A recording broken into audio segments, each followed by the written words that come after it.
Bezrat Hashem, j'espère que nous sommes prêts à rentrer maintenant dans une nouvelle phase, celle de la Simcha, étant donné que la fête de Sukkot est liée directement et complètement à la notion de Simcha. Et j'allais dire, c'est tout à fait naturel et normal, étant donné que la Simcha provient du fait que nous enlevions tous les doutes de notre vie. Et donc Yom Kippourim est là pour nous aider à enlever les doutes et à gagner en certitude.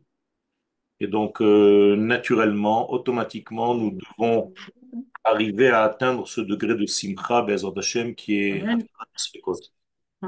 Amen. Razak, alors Alors, je vous rappelle, on vous demande aux élèves d'éteindre leur micro. Vous pouvez noter vos questions sur le chat et au fur et à mesure pour que vous puissiez continuer à suivre. Et on les lira à la fin. On laissera 15 minutes à la fin, de midi à midi et quart, pour les questions. Et vous pourrez à ce moment-là chacun poser vos questions. Be'ezrat Hashem. Tov, alors, Boker Tov et Be'ezrat Hashem, de bonnes nouvelles à tous. Oh non, Bezrat Hashem, Baruch Hashem. Ma- ma- Ok, alors nous allons parler de Chag HaSukkot. Chag HaSukkot, c'est en fait la révélation de ce qui était caché jusqu'à maintenant, puisque la Torah commence Rosh Hashanah par Bakesse Leyom Chagenu, Tik'u Bachodesh Shofar Bakesse Leyom Chagenu. Vous allez sonner du shofar Bakesse. Bakesse, c'est une notion qui veut dire lorsque la lune est cachée, Bakesse. Or, c'est la même lettre que Souka. C'est-à-dire que ce qui a commencé dans un monde caché se dévoile maintenant et sort dans un monde dévoilé, c'est-à-dire descend en quelque sorte dans notre monde. Donc tout ce qui a commencé commence toujours par l'intériorité des choses, par la neshama des choses, et au fur et à mesure, il circule vers l'extériorité, vers l'expression extérieure, jusqu'à ce que ça arrive quelque part à la peau de la vie, à la notion de monde extérieur le plus loin possible. Quand je dis le plus loin possible, c'est-à-dire que ça doit, toute cette puissance-là qui a commencé dedans, elle doit sortir petit à petit pour traverser le peuple d'Israël, ne pas s'arrêter au peuple d'Israël, mais arriver jusqu'à l'extériorité des nations du monde, c'est-à-dire toutes les nations du monde qui représentent en fait quelque part le corps ou la peau du genre humain. Le peuple d'Israël étant la Neshama, étant le cœur intérieur des nations, le but à atteindre, c'est que cette lumière arrive à la surface extérieure de l'existence humaine. Et donc, la fête de Sukkot est là pour révéler tout ce qui a commencé avec Israël jusqu'aux nations du monde, jusqu'à la partie la plus extérieure de l'humanité. Donc, vous voyez que Bakesse Leyom Chagenu est devenu Basuka. Les mêmes lettres, en faisant attention que Sukkah est en valeur numérique le lien entre le nom de Dieu qui est transcendant, qui est en réalité le Kaf Vav, le 26, je l'écris ici devant vous. Vous voyez que c'est le 26, ça fait partie du mot Souka, donc c'est le 26, c'est le nom de Dieu, le tétragramme, et à l'intérieur, il y a en réalité le Samer et le He. Samer He, qui représente en fait 65. 65, c'est le nom de Adni, Adon. Baruch ata Adonai, lamdeni fukecha. Moralité, le mot souka, c'est le lien entre le transcendant et l'immanent, entre l'intériorité des mondes et l'extériorité des mondes. Vous voyez que l'extériorité des mondes, c'est le samech et le he, ça entoure comme une parenthèse le kaf et le vav qui sont à l'intérieur comme une neshama. Donc la soukha, c'est une neshama dans un corps. La neshama, c'est le 26, les deux lettres intérieures, et le corps, c'est le 65, le Samech et le He, les deux lettres extérieures. Moralité, Souka, c'est en valeur numérique 91, 26 plus 65. Et 91, c'est la même valeur numérique que le mot Amen.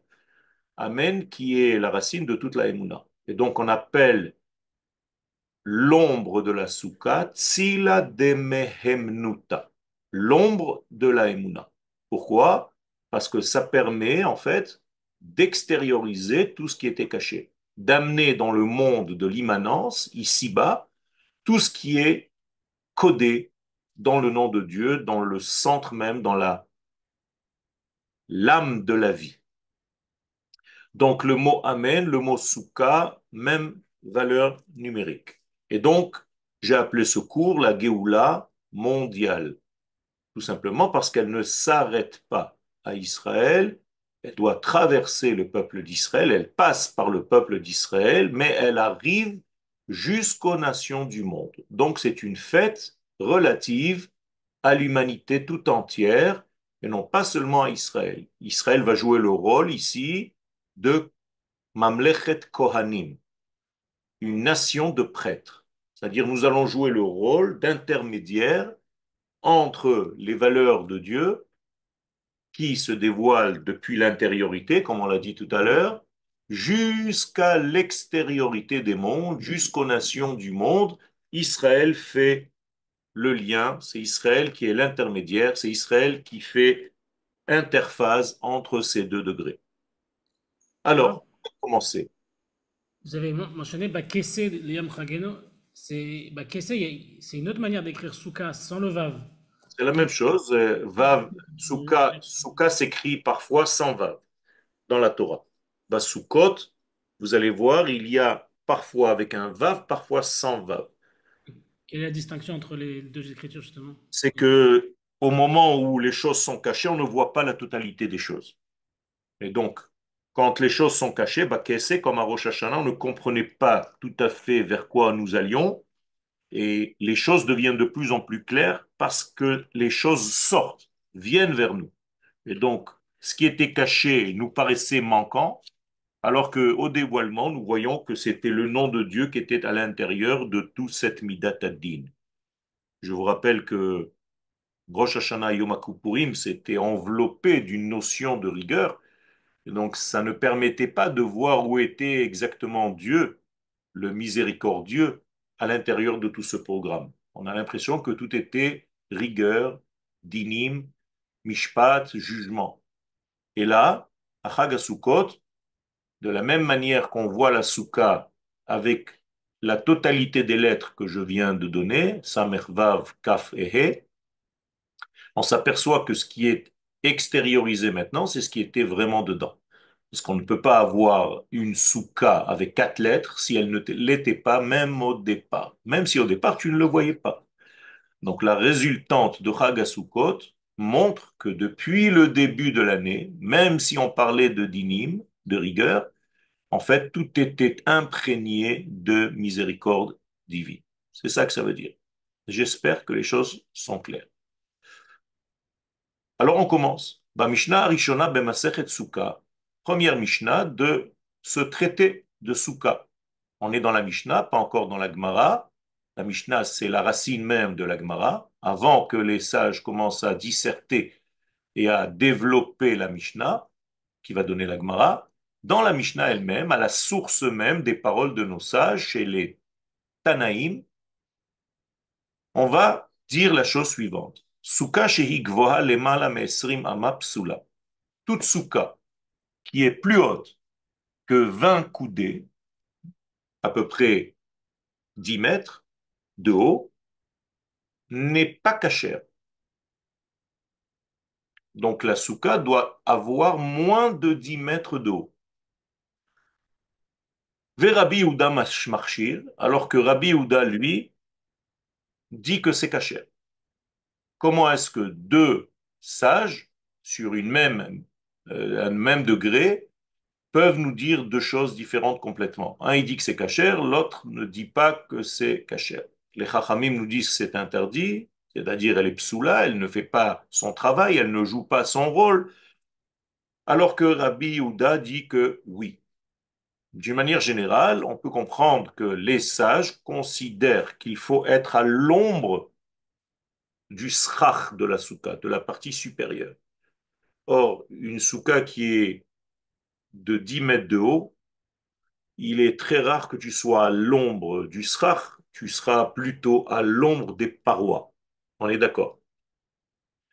Et donc, comme on n'a pas le droit d'être à l'ombre des parois de la soukha, mais à l'ombre du toit de la soukha, qu'on appelle le srach, eh bien, les sages nous disent que ce n'est pas apte pour la fête de Sukkot. Deuxième explication, les sages nous disent que lorsqu'une soukha est tellement grande, tu ne fais même plus attention au toit. Tu ne fais même plus attention au plafond de la soukha. Donc en fait, l'essentiel de ta soukha, ça devient les parois de la soukha, et tu ne fais pas attention qu'il y a un élément qui est posé au-dessus. Troisième explication, c'est que une soukha de cette grandeur-là ne vient pas montrer quelque chose qui passe, c'est-à-dire quelque chose qui va durer longtemps. C'est-à-dire que une soukha qui est tellement bien construite, tellement haute, eh bien c'est une soukha définitive. C'est pas une soukha que tu fais pour 2, 3 jours, une semaine. Et là aussi, étant donné que la soukha doit être dans sa nature un passage, un élément qui est là et qui change en fait, qui va se développer, en faisant une soukha tellement haute, tu montres qu'en réalité, tu es dans la stabilité et ce n'est pas vraiment une soukha, ça devient une maison véritablement bâtie sur des fondements très solides. Tout ça, c'est les rabbanim, les chachamim. Comment se fait-il que Rabbi Yehuda autorise une soukha aussi haute, alors qu'on vient de donner des raisons pour lesquelles ce n'est pas vraiment ce qu'il faut? Mais tout simplement parce que Rabbi Yehuda, contrairement aux sages, dit que la soukha, justement, doit être quelque chose de stable et de définitif. Voilà la différence entre eux. Est-ce que la soukha est permanente? Ou bien est-ce que la soukha, c'est un élément passager qui doit s'arrêter au bout de 7, 8 jours, une semaine, le temps de la fête? Est-ce que c'est provisoire ou est-ce que c'est définitif? Pour les sages, la soukha doit être provisoire. Pour Rabbi Yehuda, la soukha dénote d'un futur qui doit être stable et définitif, et non pas quelque chose de provisoire, de passager. Alors maintenant, on va essayer de comprendre. Atam Amerkazi le Dat Rachamim. Pourquoi les sages considèrent qu'une soukha de telle hauteur n'est pas apte à être soukha? Chez Ad Gova Esrim Ama, parce que justement, jusqu'à 20 coudées, c'est-à-dire à peu près 10 mètres de haut, En Adam Ose Dirato Arai El Akeva. Comme on a dit tout à l'heure, cet édifice qui était censé être provisoire devient quelque chose de définitif. Et ça, les sages ne veulent pas. Bekach Romzim Chazal, et donc les sages, pourquoi ils veulent que ce soit provisoire? Qui a ratragasukot eina nitenet lehasaga mitor trusha shel kviut. Tout simplement parce que d'après les sages, on ne peut pas accéder à la lumière de la soukha d'une manière continuelle. Il y a ici des secrets énormes dans ce que je viens d'énoncer. Les sages veulent nous dire que la lumière de Chagasukot est tellement changeante parce qu'elle est sans cesse renouvelée que tu ne peux pas, toi, fixer, rendre en réalité définitif le degré dans lequel tu es maintenant. Car chaque seconde, tu passes en réalité d'un élément à un autre élément. Et donc, ça doit, par définition, ne jamais être définitif.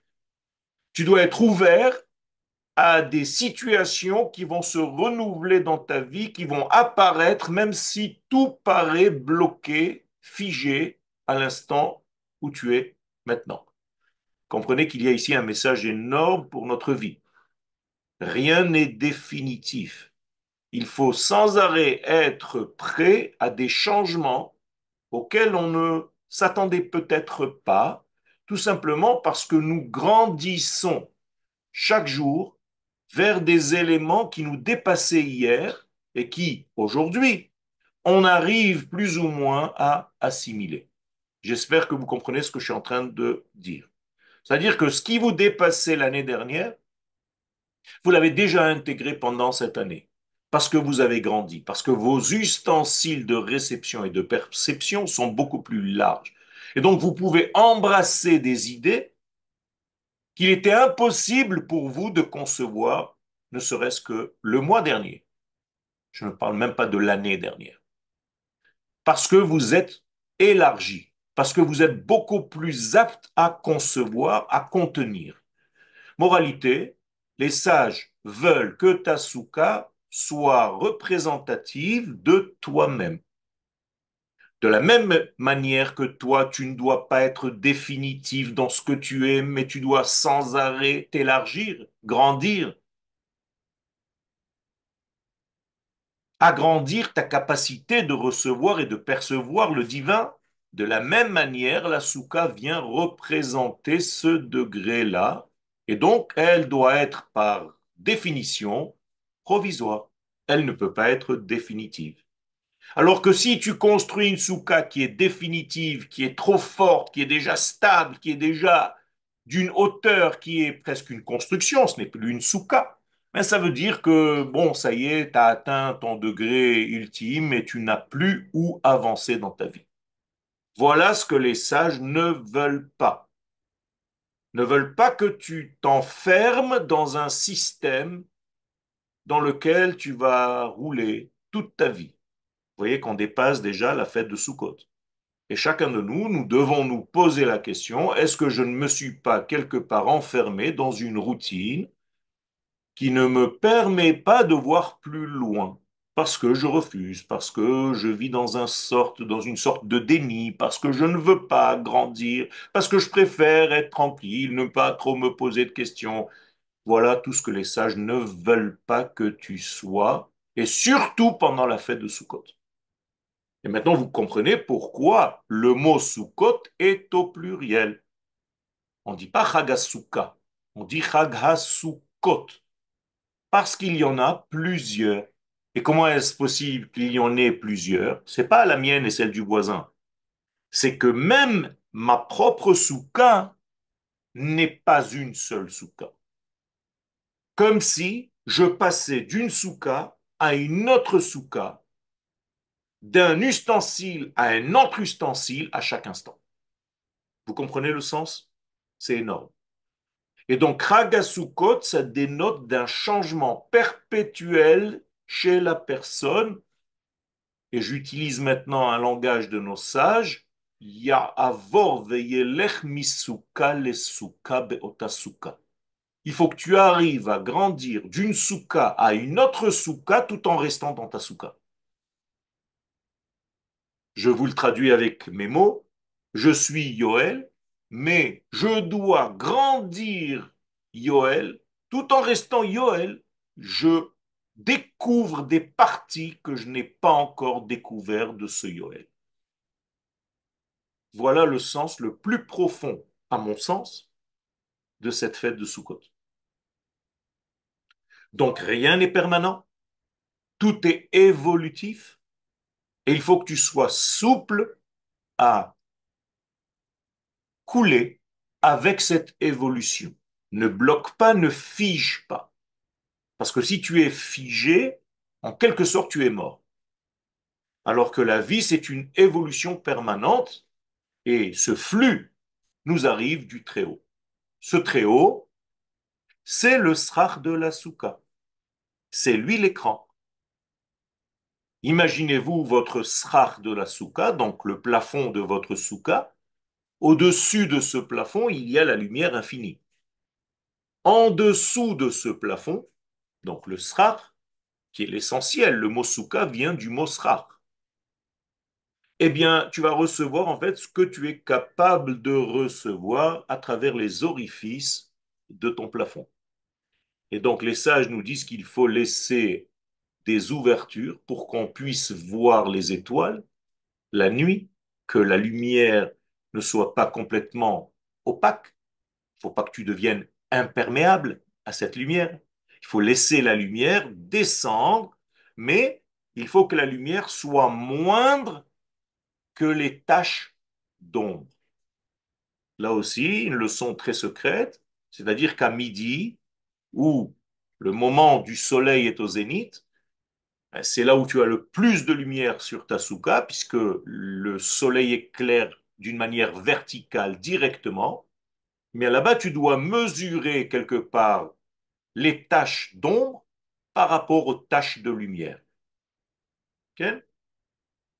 Si les taches d'ombre sont supérieures aux taches de lumière, ta souka est kshera. Si tes taches de lumière, ou la lumière est beaucoup plus grande et plus grande que les taches d'ombre, ta souka n'est pas apte à s'appeler une souka. Pourquoi? Ben, tout simplement parce que le srach représente un écran protecteur de la lumière divine. Or, pour recevoir la lumière divine, il faut que je sois sous ce srach qui va me permettre de recevoir la lumière divine d'une manière adéquate, d'une manière où je peux continuer de vivre parce que je suis encore à l'ombre de cette lumière. Donc la mitzvah, je vous le dis en hébreu, Sila de mehemnuta. Je suis à l'ombre de la emuna. Déjà, ça t'empêche de grandir ton ego. Tu es à l'ombre, tu n'es pas la lumière, mais tu es à l'ombre de cette lumière. Donc c'est magnifique parce que même ce que tu considères comme étant l'ombre, sache que c'est l'ombre de la lumière divine. Donc ça va très bien. Et d'ailleurs, celui qui était le plus à même à percevoir cette lumière s'appelait celui qui est à l'ombre de la lumière. Betzalel. Betzalel, c'est celui qui a inauguré, qui a construit tout le temple. Pourquoi? Ben, dans sa nature, il était à l'ombre de Dieu. Magnifique. Ça veut dire qu'un véritable artisan, un véritable artiste, que ce soit un artiste d'art ou un artiste dans la Torah, c'est quelqu'un qui a l'ombre de la lumière divine. C'est magnifique parce que l'ombre, ça ne ment pas. Et donc, on est l'ombre de Dieu. C'est ça que ça veut dire. Et donc, tout le système de la soukha, c'est dans ce sens-là. Et c'est ce qu'on appelle du provisoire. Pourquoi? Parce que ça change tout le temps. Et pourquoi ça change tout le temps? Pas parce que Dieu change. Dieu ne change pas. Mais nous changeons puisque nous nous apercevons que nous ne connaissons pas encore. Donc on aspire à grandir, on aspire à nous élargir, on aspire à étudier. Et donc cette aspiration, ça s'appelle élargir notre vouloir. Eh bien, en élargissant mon vouloir, j'élargis mon ustensile de réception. Et donc je capte plus. Donc je ne dois surtout pas me figer à l'étape où je suis maintenant. Sinon, ma souka va devenir définitive et selon les sages, ce n'est pas apte. Tu n'as pas compris le sens même de la fête. Et pourtant, nous avons un rave et on ne peut pas négliger ce qu'il dit. C'est Rabbi Yehuda qui dit que oui, c'est justement ça le but. C'est d'arriver à cette stabilité définitive. Alors comment est-ce qu'il peut dire une chose pareille contre ce que je viens de vous dire, qui est l'idée de nos sages? Ben, tout simplement, il ne considère pas ça comme définitif dans le sens où tu arrêtes de te développer, mais pour lui, c'est ça le but de la vie. C'est que le but de la vie soit que tu sois définitif dans ton développement perpétuel. Donc il dit en fait la même chose. Vous comprenez? Il dit la même chose que les sages avec en plus de nous dire, attention, ne diminue pas, sois définitive dans ton évolution vers le haut, vers l'élargissement, vers la lumière divine. C'est magnifique. Donc Rabbi Houda non seulement ne vient pas contrarier les paroles de nos sages, mais il vient rajouter en te disant, sois définitive dans cette évolution, ne t'arrête pas. Faut pas que ce soit quelque chose de provisoire. À savoir que même lorsque tu sortiras de ta soukha, je te demande de continuer. Donc ça doit être quelque chose de permanent dans ta vie. Donc mets le niveau très haut. Mets le plafond de ta soukha très haut. Je m'en fiche des mesures. Même si elle est démesurée, ça me convient parce que c'est exactement ce que je veux. Je veux que tu sois à la hauteur. Et là, en fait, on est à la hauteur de quoi? Au-dessus de 20 coudées, c'est déjà la hauteur du toit du Beth Amikdash. Donc Rabbi Yehuda est en train de nous dire, mon but, c'est pas que tu diminues, c'est que tu sois aussi grand que le toit du temple de Jérusalem. Et donc là, c'est quelque chose d'extraordinaire puisque c'est véritablement la maison définitive de Dieu où toi tu continues ton évolution d'une manière permanente. Donc voyez la beauté de nos sages dans un petit mot de la Mishnah. Si tu le lis au premier degré, tu ne comprends rien. La soukha qui est plus haute que 20 amot, elle est interdite et Rabbi Houda autorise. Magnifique. Qu'est-ce que tu fais avec ça? Comprenez que si on n'étudie pas ce que les sages nous disent, tout ça c'est des codes. C'est-à-dire, ils vont parler pendant des pages et des pages, mais eux, ils te le disent d'une manière qui se résume à deux mots. Si tu n'étudies pas, tu vas rester au ras des pâquerettes. Et toute ta Torah sera juste, en fait, des mesures. Ça, c'est cachère, ça, c'est pas cachère, ça, c'est pas soul, ça, c'est assour, ça, c'est moutard. C'est pas ça. Les sages viennent nous enseigner des choses beaucoup plus profondes. Ils le font dans un raccourci que les sages vont développer dans la Gemara. Et après, ce sera développé dans tous les livres jusqu'au Zohar Akadosh, jusqu'aux livres les plus secrets pour nous expliquer ce que les sages nous ont dit en deux mots, en trois mots. Alors, on continue. Ramzim Chazal, donc les sages nous disent que la lumière, l'éclairage de la fête de Sukkot, ne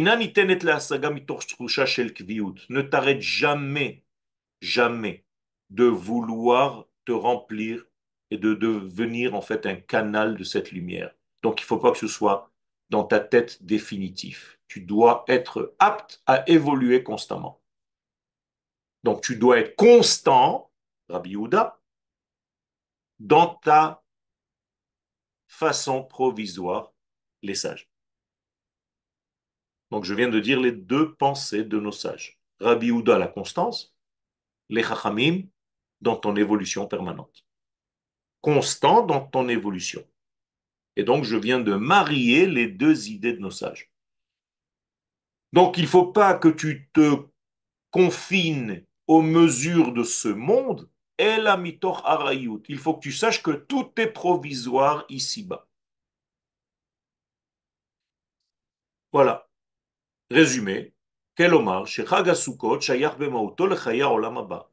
Chag HaSukkot, en fait, dans son essence, est lié à quelque chose qui dépasse, en fait, le monde dans lequel nous sommes. Donc, on appelle ça le olam haba, le monde qui vient. C'est-à-dire que nous sommes dans une évolution permanente, dans un monde qui nous dépasse complètement. Et justement, parce qu'il nous dépasse, on demande à nous remplir à chaque instant différemment. Et on passe d'une soukha à une autre soukha sans arrêt, sans arrêt, sans arrêt, sans arrêt. Comme si votre soukha s'élargissait de plus en plus pendant la semaine où vous êtes à l'intérieur. Alors que apparemment elle ne bouge pas. En fait, c'est vous qui bougez. D'ailleurs, entre parenthèses, tous les systèmes qui vont se passer à l'intérieur de cette soukha, à savoir la nourriture, la boisson, le sommeil, tous les éléments. Et en plus de cela, les quatre espèces que nous allons faire bouger dans tous les sens, qu'on appelle Arbaat Aminim, le loulav, les hadassim, les haravot et le hétrog, eh bien tout ceci, vous comprenez que c'est une recherche de remplissage, puisque le mouvement étant d'aller chercher et de ramener vers soi. Donc je vais chercher, et ceux qui ne comprennent pas pensent que c'est de la sorcellerie, on va en fait chercher des lumières dans le sommet, à travers les trous de mon plafond de la souka, d'une lumière qui dépasse mon entendement, mais je cherche pour amener tout à mon torse. Et donc le contact entre le bas du loulav avec le torse humain. Donc je dois amener tout ce qui me dépassait aujourd'hui pour que je sois beaucoup plus grand demain. Voilà le sens même de tous ces mouvements. Et je prends toutes les directions possibles et imaginables. Je commence par le sud, Tarom, après je vais au nord, Safon, après je vais à l'est, Mizrach, après je vais en haut, après je vais en bas, et je me tourne complètement pour terminer à l'ouest. Voilà toutes les directions par lesquelles je capte l'énergie qui me dépassait pour l'intégrer à l'intérieur de mon être et je suis encore ouvert puisque je répète cette action tous les jours dans ma soukha. Donc le véritable mitzvah du lulav devrait se faire dans la soukha et non pas à la synagogue. D'accord? Donc même ceux qui vont prier à la synagogue, bien entendu, et que dans la synagogue il n'y a pas forcément une soukha, et que vous ne faites pas la prière dans la soukha, avant de sortir de chez vous, tous les matins, il faut faire la mitzvah des Na'anuim dans la soukha, des Arbaat Aminim. Et une fois que tu as fait ta mitzvah dans la soukha, tu vas prier à la synagogue. Mais tu as déjà capté en fait l'énergie, et comme chaque jour de Sukkot correspond à un autre personnage, à une autre forme d'énergie, donc tout change constamment. Premier jour, tout est lié au père Abraham. Deuxième jour, à Yitzhak. Après à Yaakov. Après à Moshe. Après à Aaron. Après à Yosef. Après au roi David. Comprenez que rien ne se répète. Donc, encore une fois, tout est provisoire.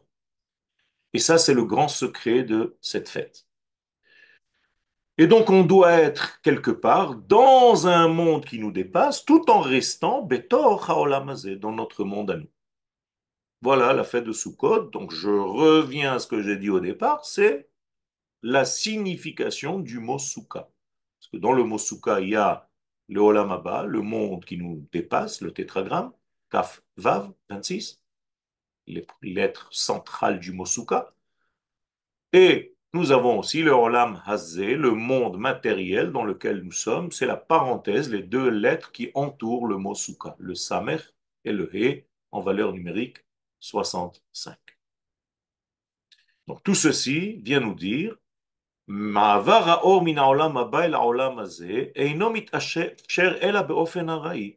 Ça veut dire que le passage de la lumière divine vers notre monde se fait graduellement, donc d'une manière provisoire qui correspond à l'instant dans lequel tu es, avec toutes les constellations dans lesquelles tu es maintenant. Dans un instant, tout va changer. Donc tu dois tout recommencer. Moralité, tu n'es jamais figé dans ton système, tu n'es jamais complet, tu es toujours dans un mouvement de complétude. J'espère que les choses sont claires. L'homme ne peut jamais être complet, il ne le sera jamais. Le seul complet, c'est l'Éternel, béni soit-il. Et l'homme est dans un mouvement de complétude permanente. C'est-à-dire qu'il va en se complétant.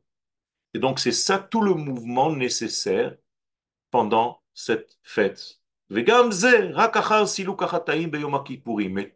ce système-là n'était même pas possible si nous n'avions pas traversé avant cela cette journée Yom HaKippurim. Pourquoi?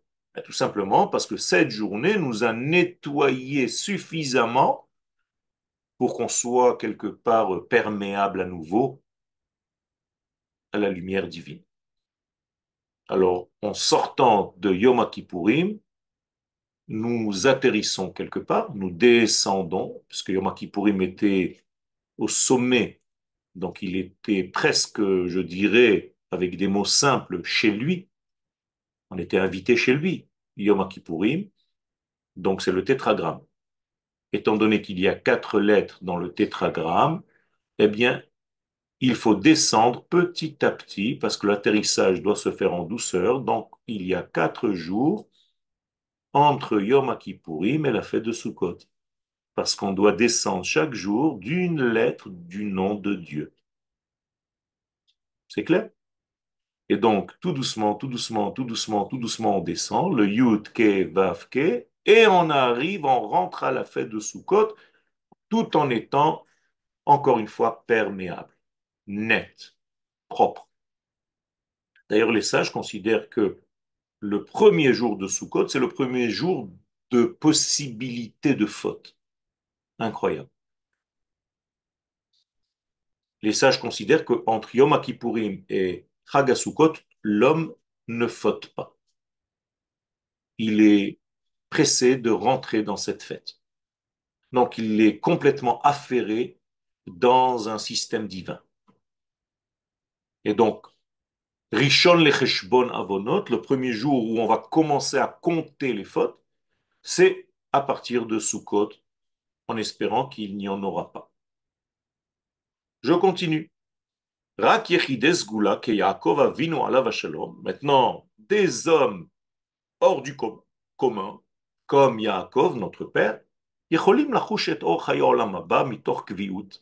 Eux, ils arrivent à vivre d'une manière permanente cette lumière qui est en réalité une lumière permanente, mais que nous recevons saccadée, parce que nous sommes liés au monde du changement.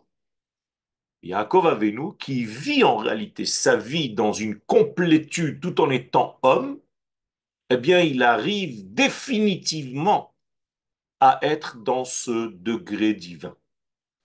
Comme la bénédiction, à mon sens, l'une des plus belles jamais écrite par nos sages, qui est écrite dans la Gemara de Berachot, à la page 17. C'est une bénédiction. Je te souhaite de voir ton monde, ton vrai monde, Bechayecha, de ton vivant ici-bas. Alors, si tu es arrivé à voir ton véritable monde, ce qui appartient à ton essence, tout en étant ici, c'est-à-dire que tu es arrivé dans ta vie à faire la combinaison entre l'infini et le fini, eh bien, tu as gagné le gros lot. Voilà ce que ça veut dire. Veotam Gedolim, et donc ces êtres à part, qui sont les grands, Shayachim le Shitato shel Rabbi Yehuda, eh bien voilà, ils sont comme disait Rabbi Yehuda dans la Mishnah. Donc apparemment, contrairement aux sages, mais en réalité, vous avez compris que ce n'est pas contraire. Au contraire, Rabbi Yehuda veut que ce système-là provisoire devienne définitif. C'est-à-dire que sans arrêt, sans arrêt, sans arrêt, sans arrêt, sans arrêt, sans arrêt, définitivement sans arrêt, tu reçois des lumières divines. Amarshir Souka, Shehig Rimama. Et donc lui, il va donner la possibilité de faire une souka qui est immense, qui dépasse les mesures que les sages nous ont dit. Ve'adraba. Non seulement il permet, mais il dit que c'est en fait voulu, que c'est ça le sens véritable. C'est à cela qu'il faut arriver. C'est le but à atteindre. Zehayiud. Souka dirat keva ba'inan. Et donc, qu'est-ce qu'il dit? Voilà en araméen. La souka devrait être pour toi comme une maison définitive. Je vais le dire avec d'autres mots. Même quand tu reviens dans ta maison, en pierre, avec les murs, avec le sol, pas les branchages. Quand tu reviendras dans ta maison, il faut que tu continues à être dans ce provisoire de te remplir constamment, inlassablement de cette lumière d'une manière sans arrêt renouvelée. Mais Kor Shitato, donc d'où est-ce que Rabbi Yehuda a pris sa compréhension de la Mishnah? Dans le Talmud de Jérusalem, Yerushalmi. En faisant référence à quoi? Eh bien, je vous l'ai dit tout à l'heure, Govho Shel Gag HaMikdash. Il fait référence à ce fameux toit du temple de Jérusalem. Comprenez bien qu'il dépassait les 10 mètres de la soukha. Donc lui, Rabbi Yehuda, il considère que ta soukha, ça doit être en fait le Beth Amikdash. Voilà. Pas moins que cela. Quand tu vas rentrer dans ta soukha, tu vas pas rentrer dans la fête des cabanes. Ça me fait rire ce nom. C'est ridicule. Ce n'est jamais été la fête des cabanes. On n'est pas dans des cabanes. C'est en réalité, ta soukha, c'est le Beth Amikdash. Il faut que tu considères que la soukha, c'est le temple de Jérusalem. Vous savez qu'on a tout le droit de faire dans la soukha. Tout, y compris tout. Sauf ses besoins. Chez les Shitato Hasuka hi ishtakfut Amikdash. Et donc pour lui, pour Rabbi Yehuda, la soukha, c'est la révélation, la réflexion, le reflet du Mikdash. Chez Kedushato Kvoa Bechaye Hayom Yom, dont la sainteté est complètement liée dans la permanence de notre vie.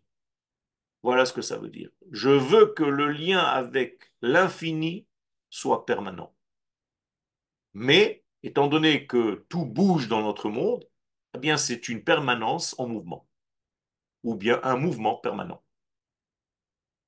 D'accord?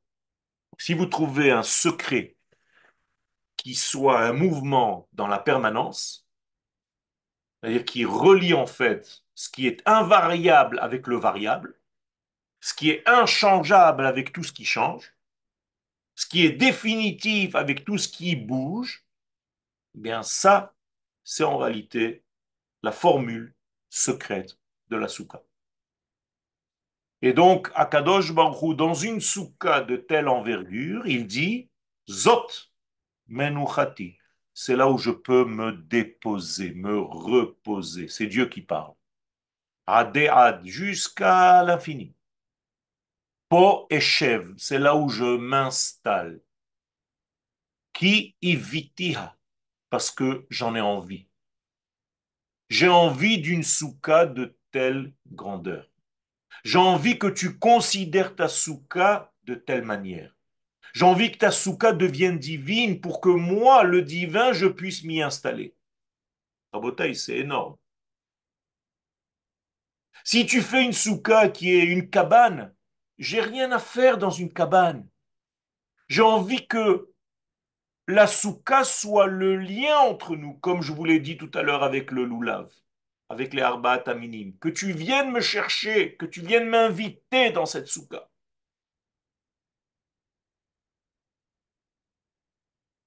Chilukei Hagazo, donc les deux versions de compréhension entre les sages et Rabbi Yehuda dans la Mishnah, Remuzim Bakatuv.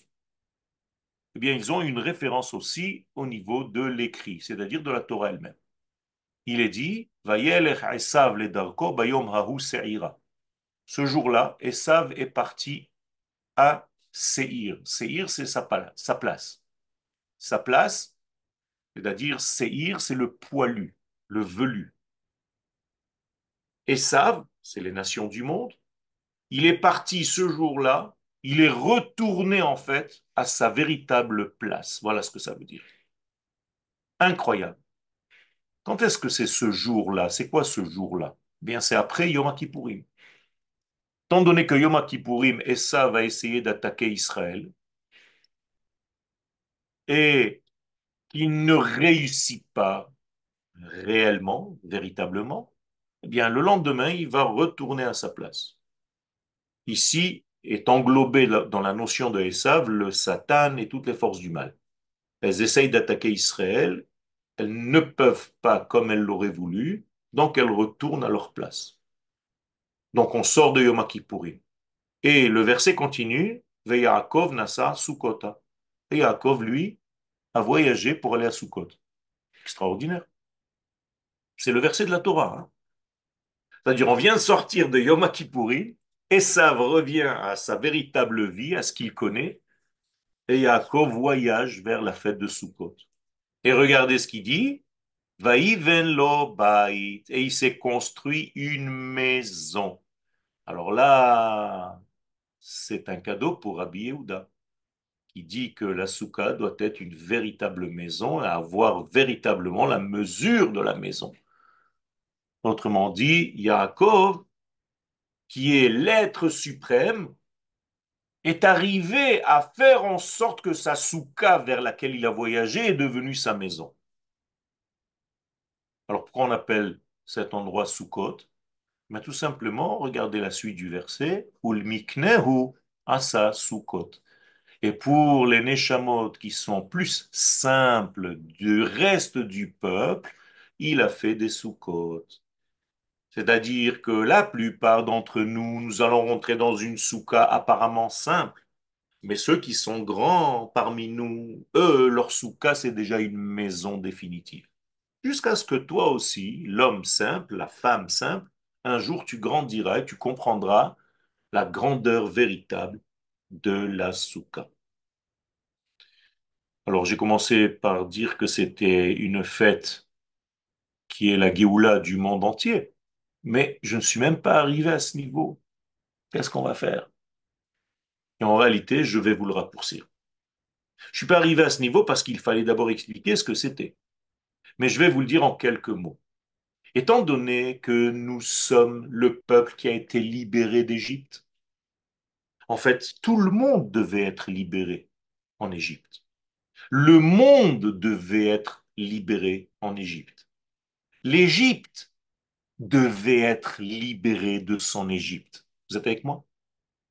D'ailleurs, vous le dites en hébreu, mais vous ne faites pas attention parce que vous n'êtes pas hébraïsant. On appelle ça Yetziat Mitzrayim. En hébreu simple, c'est l'Égypte qui doit sortir. Yetziat Mitzrayim. On ne dit pas Yetzia mi Mitzrayim. Je ne suis pas sorti de l'Égypte. C'est l'Égypte qui doit sortir. Or, de facto, l'Égypte n'est pas sortie. C'est Israël qui est sorti d'Égypte. Moralité, Israël a vécu sa Géoula et les nations du monde attendent de vivre la même chose qu'un jour a vécu le peuple d'Israël en sortant d'Égypte. Quand est-ce que les nations du monde vont vivre ce degré ultime de leur propre Géoula? À Sukkot. Mais d'où est-ce que je sais? Mais tout simplement parce que Akadosh Baruch Hu colle les deux fêtes ensemble. Qui basukot hoshavti et bnei Israël behotzii otam me'eretz Mitzrayim. Parce que j'ai installé les enfants d'Israël dans les Sukkot au moment où ils sont sortis d'Égypte. Donc la sortie d'Égypte, c'est Pessah, et Sukkot, c'est Sukkot. Donc normalement, on aurait dû fêter Pessah dans la Soukha. Mais étant donné que c'est seulement le peuple d'Israël qui a été sauvé d'Égypte, donc qui a touché la notion de liberté, on a repoussé la fête de Sukkot à Tishré pour que les nations du monde un jour arrivent elles-mêmes à goûter de cette libération que le peuple d'Israël a déjà subie et déjà à l'intérieur. J'espère que les choses sont claires. Si vous avez des questions, c'est le moment. Merci beaucoup, Arav. Oui, il y a beaucoup de questions dans le chat. On va commencer. Euh, donc, euh, est-ce que, question du rabbin Messan, est-ce que le fond de la marloquette de la souka est que l'un parle de la nuée et l'autre de la vraie souka? Ça, c'est une différence au niveau, pas au niveau de Rabbi Yehuda et de Chachamim seulement, c'est d'une manière générale. Est-ce que les Sukkot n'étaient vraiment des cabanes en bois ou bien est-ce que c'est juste une référence aux nuées protectrices? Ce qu'il faut comprendre, que ça revient en même, sauf que la soukha, c'est l'homme qui l'a construit, alors que la nuée, c'est un cadeau divin.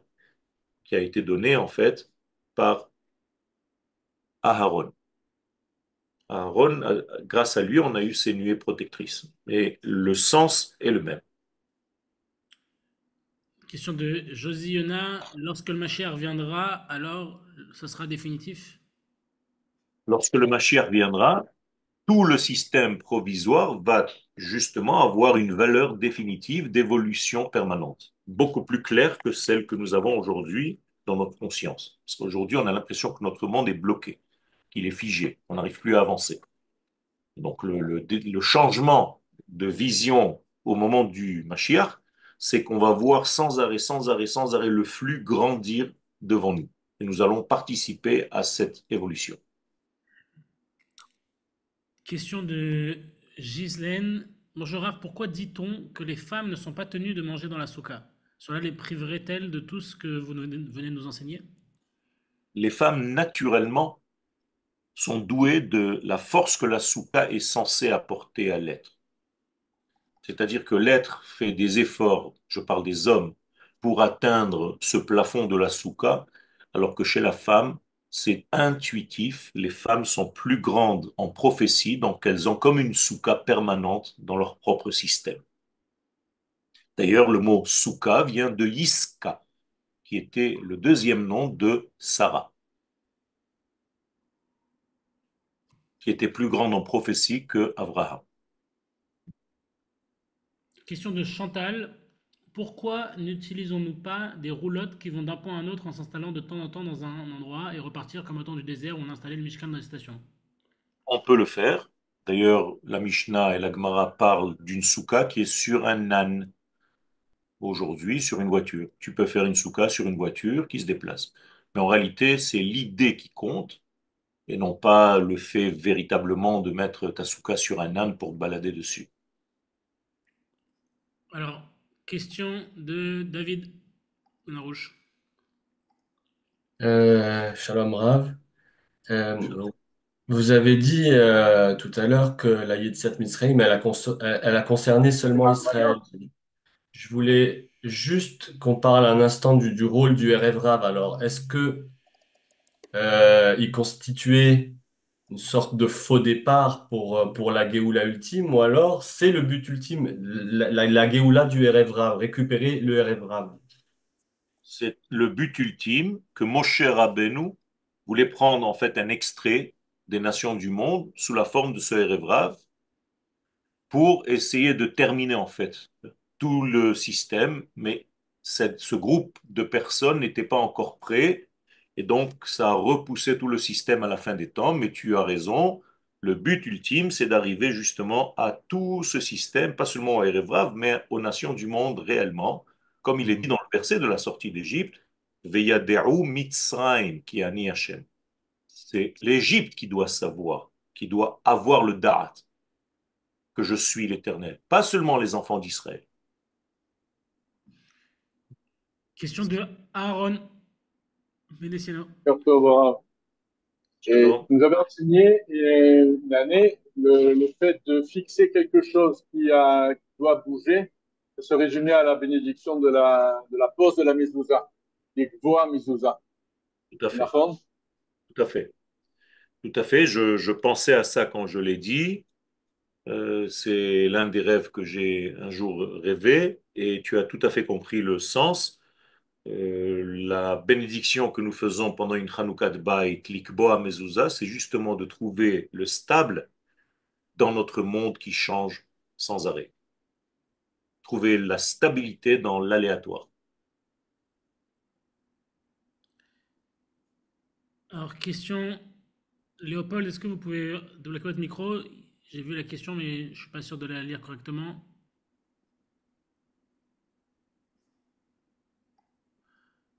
En attendant, question de Dan Zermati. Dan, t'es en Shalom mute. Dan. Oui, shalom, Yoel.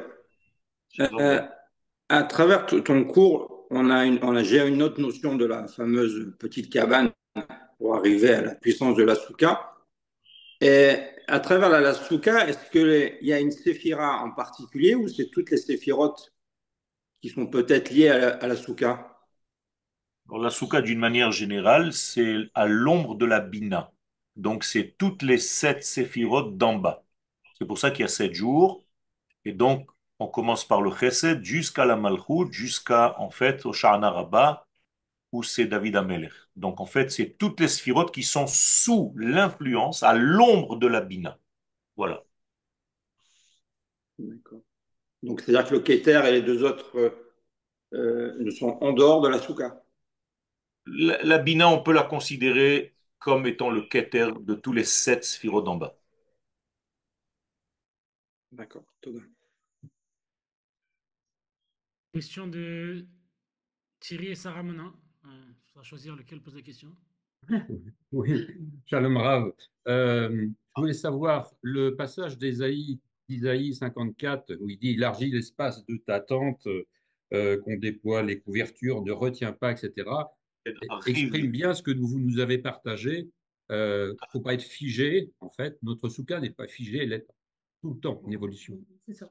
Parfait. Votre référence est juste et en plus de cela, elle fait référence à quelque chose de plus large, c'est Eretz Israël. Vous savez que Eretz Israël est comparé à la Souka, comme il est dit dans Teilim, Vayehi beshalem Sukko ume'onato betzion, c'est-à-dire que David, le roi David, a volontairement lié la Souka à Eretz Israël. Et là aussi, nous allons élargir les frontières d'Eretz Israël dans pas longtemps. Amen. Voilà. Il y a Voilà. des questions aussi sur le chat. Est-ce que les femmes ont le droit de construire la souka et de faire le loulav? Oui. Elles ne sont pas obligées de le faire, mais elles peuvent le faire. Question du rabbin Messa. Je peux pas. Zara Théodorav, Darabah Rabbi Messant. comment vous pouvez nous apprendre le lien entre les trois fêtes que nous venons, les tissus que nous venons de passer, et, enfin, que nous avons passé, plus l'aspect, la fête de Sukkot qui va arriver, c'est-à-dire Rosh Hashanah, et après Rosh Hashanah, on a fait Kippour, et Kippour bientôt Sukkot. Comment on peut les lier aux trois avots du Kabbalah? Tout simplement que Rosh Hashanah, c'était la graine, qu'elle pousse, elle pousse, elle pousse, elle sort à Yom Kippourim, et Chag HaSukkot, c'est déjà en fait le film qui est en fait projeté sur les murs de notre vie. C'est pour ça que le